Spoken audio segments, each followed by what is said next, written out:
အားလုံးပဲမင်္ဂလာပါနော်ကျွန်တော်ရဲ့ YouTube channel နဲ့အားလုံးကြိုဆိုလိုက်ပါတယ်ဆိုတော့ကျွန်တော်တို့ဒီ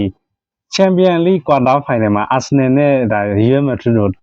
တွေ့နေကြတယ်ဆိုတာဒါအားလုံးလည်းသိပြီးသားပါဒါပေမဲ့ဒီနှစ်တင်းတွေ့ဆုံမှုကတခြားအသင်းတွေတွေ့ဆုံမှုတွေထက်အဲ့လိုလူပြောသူပြောတွေတော်တော်များနေတယ်ဗျာပြောရရင်တော့အဲ့ထားပါတော့စပထမနေ့ဒါတက်သွားကြပြီပေါ့ confirm ဖြစ်သွားပြီ Arsenal နဲ့ Real နဲ့တွေ့လိုက်ပြီဆိုတော့အဲ့ဒီအနေထားမှာကဟုတ်တယ်ဟာပြောကြဘာဖြစ်ဘူးမတိတ်မထူးဆန်းဒါပေမဲ့အခုကျွန်တော်ဗီဒီယိုပြောတဲ့အချိန်နေထိအောင်ဒါဒီနှစ်တင်းတွေ့ဆုံမှုကိုပြောဆိုနေကြတာတွေကမပြီးသေးဘူးအဲ့ဒါကြောင့်မလို့ကျွန်တော်ဒီဟာနဲ့ပတ်သက်လို့ပေါ့လေဆက်ပြီးဒီအကြောင်းတွေကိုကျွန်တော်ဆက်ပြီးနှွှေးခြင်းလို့ပါဒါအဲ့လိုပေါ့ဟိုစိတ်ဝင်စားဖို့ကောင်းနေတာဗျပြောရရင်တော့ဒီပွဲက April မှာကံပါဗျာဒါပေမဲ့စိတ်ဝင်စားဖို့ကတကယ်ကောင်းနေကျွန်တော်တို့လည်းတကယ်ပြောတာဒါကျွန်တော် Arsenal fan တွေကိုနိုင်တောင်မှရင်ခုန်နေတယ်ဗျာဒါတအုံနွေးဖြစ်နေတယ်အဲ့လိုမျိုးပေါ့အဲ့ပွဲအတွက်ကိုဆိုတော့ဒီပွဲနဲ့ပတ်သက်လို့အဲ့လိုမျိုးပေါ့အဲ့ဒါနဲ့ပတ်သက်လို့ကျွန်တော်တို့အသိကအကြောင်းအရာတွေနဲ့အခုလက်ရှိလာမဲ့ April မှာလာမဲ့အနာဂတ်အကြောင်းအရာပေါ့အသိနဲ့အနာဂတ်အကြောင်းလေးကိုနည်းနည်းလေးပြောသွားခြင်းပါတယ်ဆိုတော့ဒါလေးအကုန်ပြောခင်မှာကျွန်တော်ရဲ့ဗီဒီယိုလေးကိုလည်းအဆင်ပြေရင်ပေါ့ VPN လေးခံပြီးတော့ကြည့်ပေးကြပါအောင်လို့ဒါမေတ္တာရက်ခံလို့ပါတယ်အဆင်ပြေမှာပါเนาะဒီတိုင်းလဲအားပေးတာတက်နေကျေးဇူးတင်နေပါပြီဆိုတော့စလိုက်ရအောင်ဗျာဆိုတော့ကျွန်တော်တို့ကဒါဒီပွဲအတွက်စိတ်ဝင်စားဖို့ကောင်းနေတာဆိုတာတွေကဗျာနည်းနည်းတော့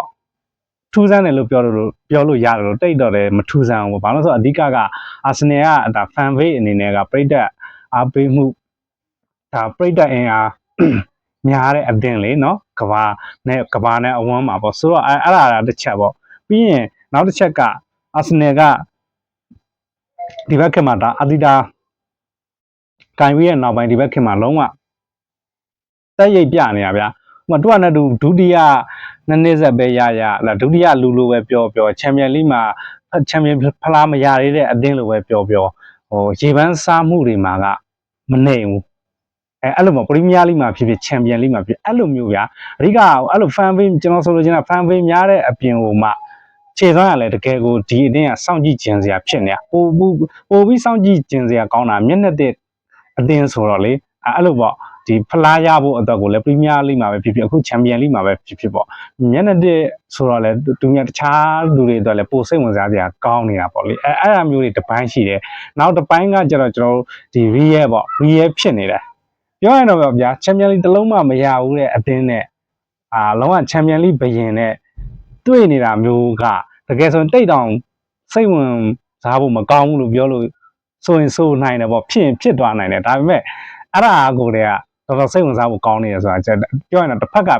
ဟိုရည်ရဲဖြစ်နေတာမှန်တယ်လို့တစ်ဖက်ကလည်းပြိုင်ဘက်ကအာဆင်နယ်ဖြစ်နေတာအကြောင်းလို့လည်းပြောလို့ရတယ်အဲ့လိုမျိုးပေါ့အဲ့လိုအနေထားလေးတွေရှိတယ်ဗျာနောက်ခုအဲ့လိုမျိုးပေါ့ဟိုဒါဒီနေ့မှာဆိုရင်ဘယ်ကပို့ပြီးလှုပ်ခတ်လိုက်လဲဆိုတော့ကျွန်တော်တို့ဒီ super computer တွက်ချက်တဲ့ data ရလေ OPD ဒီ website ကလေတို့တွက်ချက်တဲ့ဟာမှာဒီရဲနဲ့အာဆင်နယ်မှာအာဆင်နယ်ကနောက်တစ်ဆင့်ကိုတက်နိုင်ခြေရာခိုင်နှုန်းပိုများနေတယ်53ရာခိုင်နှုန်းနဲ့ပေါ့ဒါကတော့ data အရာဒါကွန်ပျူတာတွက်ချက်မှုအရာပေါ့အဲ့လိုမျိုးဆိုတော့social media ပေါ်မှာဘာညာထက်ဖြစ်ပြန်ရောပေါ့လေဒီလိုမျိုးလေးတွေအဲ့ဒါမျိုးပေါ့လေဟိုဒီနှစ်တင်းရဲ့တွေ့ဆုံမှုကလူပြောသူပြောများနေတယ်ဆိုတာကအဲ့ဒါအရင်ဆုံးပြောချင်တာဒီဟာနဲ့ပတ်သက်လို့ဗျာနောက်တစ်ခုကျွန်တော်စိတ်ဝင်စားဖို့ကောင်းနေတာကကျွန်တော်တို့အာဆင်နယ်ကဟိုအာဆင်ဝန်ကခင်မှာ honorary ခင်မှာကျွန်တော်တို့ကဘာနေဗျူးမှာပထမဆုံးအနိုင်ယူခဲ့တဲ့အင်္ဂလိပ်အသင်းဆိုရဲမှတ်တမ်းလဲဝန်ထားတယ်ပြောရရင်2005 2006ကဝန်ထားခဲ့တယ်ပေါ့ဒီလိုအခြေအနေမျိုးမှာကျွန်တော်တို့ကဒါ19နှစ်အကြာပေါ့လေနော်အခု2025 19နှစ်20အဲ့ဝန်းကျင်အကြာမှာကျွန်တော်တို့ကဒါပြန်လဲတွေ့ဆုံနေတယ်အဲ့လိုမျိုးတွေပေါ့လေဒါစိတ်ဝင်စားဖို့ကောင်းတဲ့အရာတွေကလေဟိုအဲ့ဒီတုန်းကဆိုတာအဲ့ဒီတုန်းကအခြေအနေကိုပြန်ကြည့်ရရင်တော့ဒါကျွန်တော်တို့ကအဲ့တုန်းကလည်းဟိုရွေးကဒါကျဲစင်စုအသင်းလေကျဲစင်စုအသင်းဆိုမှသူကနည်းနည်းကြားဘက်ပိုင်းရောက်နေတဲ့ကျဲစင်စုအသင်းလို့ပြောလို့ရတာပေါ့လေဒါပေမဲ့ရေးရတော့ရေးရပေါ့ဒါပေမဲ့အဲ့ဒီတုန်းက2005 2006ကအာဆင်နယ်တင်းကလည်းကြားဘက်ရောက်နေတာပဲပြောရင်ကျွန်တော် BA ရတော့ Vagan တော့မရှိတော့ဘူးအဲ့လိုပေါ့ဟို honorary တို့ရဲ့နောက်ဆုံးနှစ်ကာလတွေပေါ့လေနော်အာဆင်နယ်မှာလေအဲ့အချိန်မှာဆိုကျွန်တော်ဒါ Fabigas ကဒါကွန်းလယ်မှာအဓိကကစားသမားအဖြစ်ပါနေပြီ အဲ့လိုမျိုးတွေရှိတယ်ကျွန်တော်တို့အဲ့ဒီတုန်းကဆိုရင်ဒါအာဆင်နယ်က16တင်းရှုံးတော့မှရေးနဲ့တွေ့တယ်ပထမအကြိမ်မှာဘာနေဘူးမှာအရင်ကန်တယ်အဲ့ဘာနေဘူးမှာကန်တဲ့ပွဲမှာကျွန်တော်တို့ကလုံးဝကို special အမိုက်စား honorary ရဲ့လုံးဝဂန်ဝင်မြောက် solo goal နဲ့ဒီရဲ့ကိုအနိုင်ယူခဲ့တာပေါ့ပြီးတော့ကျွန်တော်အိမ်ကုန်းမှာကျတော့ဇီးဇီးတည်ကြပြီးတော့ပြောရရင်တော့အဲ့ honorary ရဲ့အဲ့ဒီဂန်ဝင်မြောက် solo goal နဲ့ပဲနောက်တစ်ဆင့်ကိုတက်ခဲ့တာဗျာအဲ့လိုမျိုးစိတ်ဝင်စားဖို့ဟိုသမိုင်းကြောင်းတွေရှိတယ်ဗျအဲ့လိုမျိုးတွေဆိုတော့အဲ့ဒီပွဲနဲ့ပတ်သက်လို့နည်းနည်းလေးကျွန်တော်ဟိုနည်းနည်းလေးပြောရရင်အဲ့ဒီတုန်းကဆိုရင်ကျွန်တော်တို့ Flamini ကဆိုရင်5အဲ့လိုမျိုး level မှာဆော့ခဲ့တာဖူးဖက်အနေနဲ့ပေါ့ level မှာဆော့ခဲ့တာပြီးရင်နောက်ထပ်ဟိုဒိုရေးတို့ပေါ့ဒိုရေးတို့စန်ဒရိုတို့ ਨੇ ရှေ့မှာဆိုရင်ကျွန်တော်တို့ဒါကဂီဘာတို့ဆေးပါရှိနေတယ်အဲ့ဒီ line မှာဆိုရင်ဂီဘာတို့ဆေးပါတို့ဒီပြီးရက်ကအရန်မှာတော့ rumbat တို့ rumbat ပါတယ်ရေးရက်တို့ကဒါ line up မှာရှိတယ် honorary နဲ့ fabricat နဲ့အဲ့ဒါမျိုးတွေအဲ့ဒီတင်းနေအဲ့ဒါမျိုးတွေပေါ့ဒါ real မှာဆိုကဒါဒိုကြီးရှိတယ်စီတန်းရှိတယ်ဗခန်းလို့ရှိတယ်ကားလို့ရှိတယ်ဂူတီတို့ပါနေတယ်အဲ့လိုပေါ့ honorary ရှူသွားတဲ့ solo တွန်းသွားတဲ့ goal ဆိုဆောင်းရမ်းမိုက်တယ်ဗျာဒါအားလုံးလည်းတွေ့နေကြပါပြီရိုနယ်ဒိုဒိုကြီးစီကဘောလုံးပြတ်တယ်ဖာဘီကတ်စီ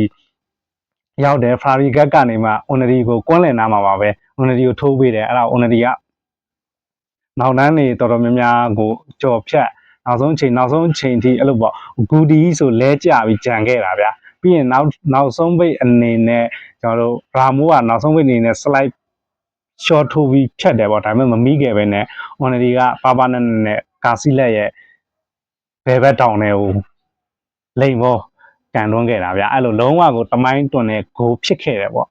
လုံးဝလည်းတကယ်ကိုဂန်ဝင်ဂိုးဖြစ်ခဲ့တယ်ဆိုလိုဂိုးဆိုတော့ဗျာပြီးတော့လည်းအဲ့ဒီဂိုးနဲ့ပဲအာဆင်နယ်ကနောက်တစ်ဆင့်တက်ခဲ့တယ်နောက်တစ်ဆင့်မှာကကျွန်တော်တို့ဒီပီလာရဲတို့ဘာလို့နဲ့ပေါ့လေတွေ့တယ် final မှာကျတော့ကျွန်တော်ဘာကာကိုရှုံးခဲ့တယ်ပေါ့လေနော်လေမန်ကြီးအနီးကထုတ်ခံရပြီးတော့ဆိုတော့အဲ့လိုမျိုးတွေနဲ့ဆိုတော့အခုဒီနှစ်ပေါင်း20နီးပါးမှာဒါပထမဆုံးအကြိမ်ပြန်တွေ့လာခဲ့တာအဲ့ဒါမျိုးအနေထားတွေပေါ့ဒီအခုအဲ့ဒီအနေထားမှာလည်းလက်ရှိအနေထားပေါ့ဒါလက်ရှိအနေထားကြတော့လဲဒါရဲကနည်းနည်းလေးသူကစူးစီးမှုတော့နည်းနည်းလေးပြက်ပြားနေတဲ့အနေထားမျိုးတော့ရှိတယ်အဲ့ဒီအနေထားမှာအာဆင်နယ်ကတော့ပို့ပြီးစူးစီးစနစ်တကျပို့ပြီးတိစောက်ထားနိုင်တဲ့အသင်းဖြစ်တယ်ဒါပေမဲ့ဒါတွေကတပိုင်းဒါပေမဲ့ချန်ပီယံလိလို့ပြိုင်ပွဲရောက်သွားရင်တော့ဒီရဲကရီရဲပဲအလုံးလုံးကိုမှော်ဝင်ပြီးဒါကတပိုင်းရှိတယ်အဲ့လိုမျိုးလေးတွေပေါ့ဟိုတော်တော်လေးစိတ်ဝင်စားဖို့ကောင်းတယ်ဆိုတာလေနောက်တစ်ခုရှိတာကကျွန်တော်တို့ဒီပွဲမှာကစာကာတို့ကပြန်လာနိုင်ဖို့ရများတယ်အေဗယ်လာကျွန်တော်တို့၈ရက်မှာဆိုတော့လေဒါပထမအကြော့ကိုတိတ်မမီဘူးဆိုတော့ဒုတိယအကြော့ကတော့ဒေချာလောက်ရှိတယ်ဒုတိယအကြော့ကတော့ကျွန်တော်တို့ဘာနေဘူးမှာကန်မှာပေါ့လေဆိုတော့အဲ့ပွဲမှာလည်းကျွန်တော်တို့ဒါအဝါကတ်တွေကတော့နည်းနည်းစိုးရိမ်စရာရှိတယ်ဗျ right ကအဝါကထိထားတယ်အဲ့လိုကျွန်တော်တို့ပထမကြော်မှာထပ်ထိရင်ဒုတိယကြော်မှာလွဲဖို့တွေရှိတယ်ပြီးတော့တင်ပါတို့လည်းအဲ့လိုမျိုးပဲအဝါတွေထိထားတယ်ဆိုတော့ဒါပေမဲ့တင်ပါနေရတော့အများကြီးစိုးရင်စရာမရှိလို့ပြောလို့ရသေးတယ်ဒီဘာဝိုင်းကြီးပြန်ကောင်းလာပြီဆိုတော့လေဆိုတော့ဘာဝိုင်းကအခုနေထားမှာတော့ဒါအရင်ခြေစွမ်းပြန်ရဖို့ရုန်းကန်နေရတယ်ဆိုပေမဲ့ဒါကြန့်ခိုက်မှုပိုင်းနေလည်းဆိုင်မှာပေါ့ဒါပေမဲ့အဲ့လိုမျိုးဒါစာကာပြန်ကောင်းလာပြီဆိုရင်စာကာဘာဝိုင်းအိုဒီကတ်အဲ့လိုဒီ3ကန်အသွဲက